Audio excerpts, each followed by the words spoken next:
Hello everybody. तो आज की इस वीडियो के अंदर जो हमें डिस्कस करना है वो नीट की ही प्रॉब्लम है, पुराने पेपर से ली गई है।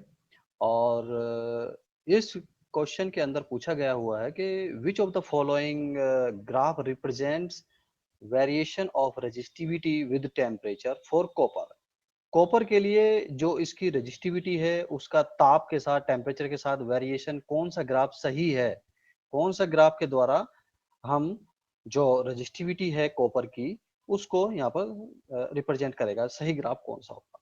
तो पहले तो हमें रजिस्टिविटी समझनी पड़ेगी कॉपर के लिए, तभी हम इस ग्राफ को हम आसानी से समझ पाएंगे। अगर हमें थोड़ा सा इस क्वेश्चन के अंदर थोड़ा कॉन्सेप्ट हमें पता है और कैसे इस क्वेश्चन को फिर से घुमाया जा सकता है, इसी क्वेश्चन को फिर से भी घुमाया जा सकता है, थोड़ी सी लैंग्वेज चेंज करके, वो भी मैं डिस्कस करता हूँ। कि एक तो यहाँ पर हमें पता होना चाहिए कि एक रजिस्टिविटी है क्या। मेटल की बात यहाँ पर कर रहे हैं, मान लेते हैं कि ये हमारे पास एक मेटल यहाँ पर रोड है, ये मेटल रोड इसके अंदर ये है, और यहाँ पर जो इसकी रजिस्टिविटी होती है उसको हम रो से डिनोट करते हैं। और ये जो रजिस्टिविटी का फॉर्मूला है वो एक तरीके से यहाँ पर रेजिस्टेंस और एरिया अपॉन एल, ये इसका यहाँ पर होता है। तो यहाँ पर हम देखते हैं कि ये कॉपर रोड है, इसका ये क्रॉस सेक्शनल एरिया है और इसकी यहाँ से ये लेंथ है। तो हम देखते हैं कि जैसे टेम्परेचर बढ़ाते हैं तो इसका एरिया और लेंथ भी चेंज हो सकता है, क्योंकि मेटल है तो हीट पाकर ये फैलेगा, फैलेगा। तो ये ए और एल यहाँ पर चेंज हो सकते हैं, लेकिन ए और एल दोनों उनका जो रेशो है वो यहाँ पर चेंजेस इतने स्मॉल होते हैं कि ये ऑलमोस्ट इसको हम नेग्लेक्ट मान सकते हैं, या हम कहें कि रेजिस्टिविटी एक तरीके से हम अगर इसका एरिया या लेंथ बढ़ाएं तो उस पर डिपेंड नहीं करता। ये मटेरियल की प्रॉपर्टी है रेजिस्टिविटी अपनी। मटेरियल की प्रॉपर्टी मींस कि यहाँ पर जो फ्री इलेक्ट्रॉन्स हैं और जो पॉजिटिव आयंस हैं उनके बीच में कोलिजन को हम रेजिस्टेंस कहते हैं। और यहाँ पर हम देख रहे हैं कि जब टेम्परेचर बढ़ेगा तो इलेक्ट्रॉन और जो पॉजिटिव आयंस हैं उनके बीच में, हम देखो रेजिस्टिविटी का एक दूसरा फॉर्मूला हमारे पास ये भी है जिसको हम और थोड़ा सा अच्छे से समझेंगे। तो रेजिस्टिविटी क्या होती है? Mass of the charge carrier that is electron, और यहाँ पर होता है n number charge density electron per unit volume, n e square upon tau, relaxation time हम इसको बोलते हैं।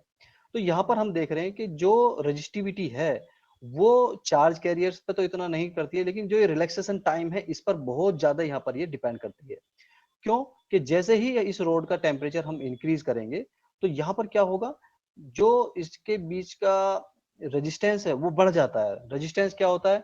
ये एक तरीके से इलेक्ट्रॉन का पॉजिटिव आयंस के साथ कोलिजन यहाँ पर ये होता है, कि जितने ज्यादा कोलिजन होगा उतना रेजिस्टेंस होगा। या हम कहें कि जब यहाँ पर टेम्परेचर इसका इंक्रीज होगा तो इलेक्ट्रॉन और जो पॉजिटिव आयंस है उनके बीच में जो कोलिजन्स होंगे वो फ्रिक्वेंटली होने लगेंगे।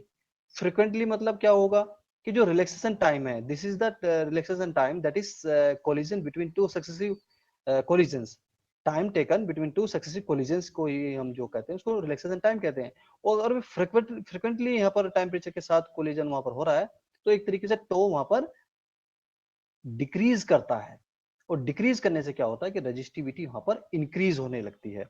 ये मेटल के केस में। अगर हम सेमीकंडक्टर के केस में जाएंगे तो वो हमारी थोड़ी सी अलग होती है। दूसरा एक रेजिस्टिविटी का और भी एक यहाँ पर एक्सप्रेशन होता है टेम्परेचर के साथ, अगर उसको हम समझे, वो ये होता है कि रेजिस्टिविटी रो नॉट और प्लस में रेजिस्टिविटी एट टेम्परेचर डिपेंडेंट। ये इसमें दो टर्म होती है रेजिस्टिविटी। ये इम्प्योरिटी की वजह से होती है। अगर हम इम्प्योरिटी ऐड कर दें किसी भी प्योर कॉपर के अंदर तो रजिस्टिविटी बढ़ जाती है, और अगर टेम्परेचर इंक्रीज कर दें तो भी बढ़ जाती है। तो ये है। अब यहाँ पर होता है कि लो टेम्परेचर फिनोमिना और हाई टेम्परेचर फिनोमिना भी हम इसमें देखते हैं।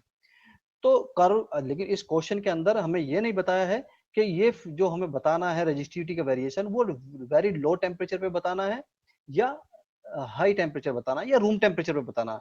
क्योंकि वेरी लो टेम्परेचर पे भी कर्व का वेरिएशन थोड़ा सा हम देखते हैं कर्व होता है। पहले हमें तो ये सीधी सीधी बात है कि हमारे पास ये रजिस्टिविटी हमें पता चल गई है कि रजिस्टिविटी टेम्परेचर के साथ इंक्रीज करती है। दोनों हमने हर तरह से उसको समझ लिया। हमने इससे भी इसको समझा, हमने इससे भी इसको समझा।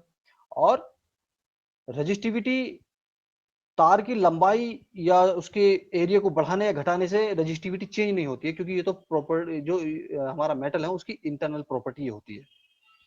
अगर यहाँ पर उसकी ड्रिफ्ट वेलोसिटी भी और इसकी रिलैक्सेशन टाइम है और बाकी उन सब पे ये डिपेंड यहाँ पर करती है। और ये भी हमने देखा है, इस तरह से भी करती है, इम्प्योरिटी के साथ भी करती है। अगर हम इम्प्योरिटी ऐड करते हैं तो भी रेजिस्टिविटी उसकी बढ़ जाती है।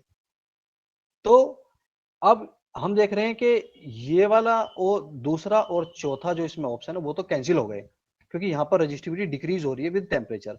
अब बात आती है कि पहले वाले और तीसरे में से, क्योंकि दोनों में ही रजिस्टिविटी इंक्रीज हो रही है, इसमें भी और इसमें भी। तो पहले में तो हम देख रहे हैं कि ये यहाँ पर दिखाया गया है कि जीरो टेम्परेचर पे भी रजिस्टिविटी कुछ होगी, और इसके अंदर भी दिखाया गया है कि जीरो टेम्परेचर पे भी रजिस्टिविटी कुछ होगी। ऐसा सही है, क्योंकि बिल्कुल जीरो नहीं होगी, क्योंकि परफेक्टली मेटल कोई भी नहीं होता। परफेक्ट मेटल के लिए जीरो होगी, आइडियल कॉपर जो भी होगा उसके लिए जीरो होगी। लेकिन कुछ ना कुछ इम्प्योरिटीज रहती हैं, या हम कहेंगे कुछ ना कुछ उनके जो क्रिस्टल डिफेक्ट्स होते हैं, इम्परफेक्शंस होते हैं उनकी स्ट्रक्चर की वजह से भी, तो वहां पर भी रेजिस्टिविटी का थोड़ा सा वहां पर बनी रहती है। तो इसलिए बिल्कुल जीरो तो नहीं होती है। तो कुछ ना कुछ इम्प्योरिटी या इम्परफेक्शंस के जो उनके लैटिस हैं, क्रिस्टल्स हैं, उनके बीच में कुछ लैटिस बने रहते हैं, तो थोड़ी सी रेजिस्टिविटी फिर भी बनी रहती है। बहुत मामूली सी, बिल्कुल जीरो तो नहीं कहेंगे, वो आइडियल केस होता है एकदम। तो आइडियल कुछ होता नहीं है। अब यहाँ पर देखना है कि स्ट्रेट लाइन होगा या ये होगा।